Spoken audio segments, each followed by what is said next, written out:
তো আগের পার্টে আমি তোমাদের বলছিলাম আমার হেলথ কন্ডিশনের ব্যাপারে, কেন আমি জব কুইট করছি তার ব্যাপারে। তো এটা জানি না সিদ্ধান্তটা ঠিক হবে কি ভুল, বাট আমার মনে হলো এটাই ঠিক। যে টিউমারটার কথা বলেছি, লাম্পটার কথা বলেছি, it's not cancerous, but still তার জন্য মেডিকেশন আমার চলছে অলমোস্ট লাস্ট 1 মান্থ ধরে। আরও ফার্দার ট্রিটমেন্ট বাকি আছে। তো ডক্টর তো বলেছে যে কোনো টেনশনের কিছু নেই, বাট হ্যাঁ হেলথ কন্ডিশন মানে লাইফস্টাইলটাকে একটু ঠিক করতে হবে, তার জন্যই এত বড় ডিসিশানটা আরও নেওয়া।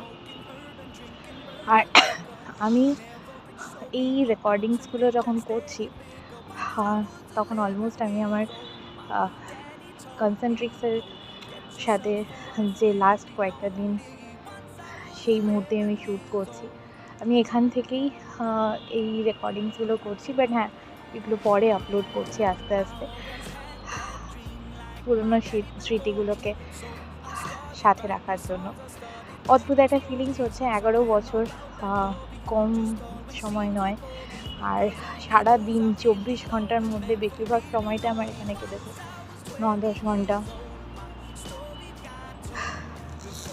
খারাপ তো অবশ্যই লাগছে, বাট নিজের কথা, ফ্যামিলির কথা চিন্তা করে নিজেকে বোঝাচ্ছি যে না, this is not the end, but this is the new beginning, new starting. New ইয়ারের সাথে, নিউ রেজলিউশনের সাথে আবার আমি কাম ব্যাক অবশ্যই করব। হেলথ ইজ ওয়েলথ কথাতেই বলে, তো হেলথ যদি ঠিক না থাকে ওয়েলথ ঠিক হবে না। তাই হেলথটাকে আগে একটু ঠিক করে নিই, তারপরে তো এইসব হতেই থাকবে।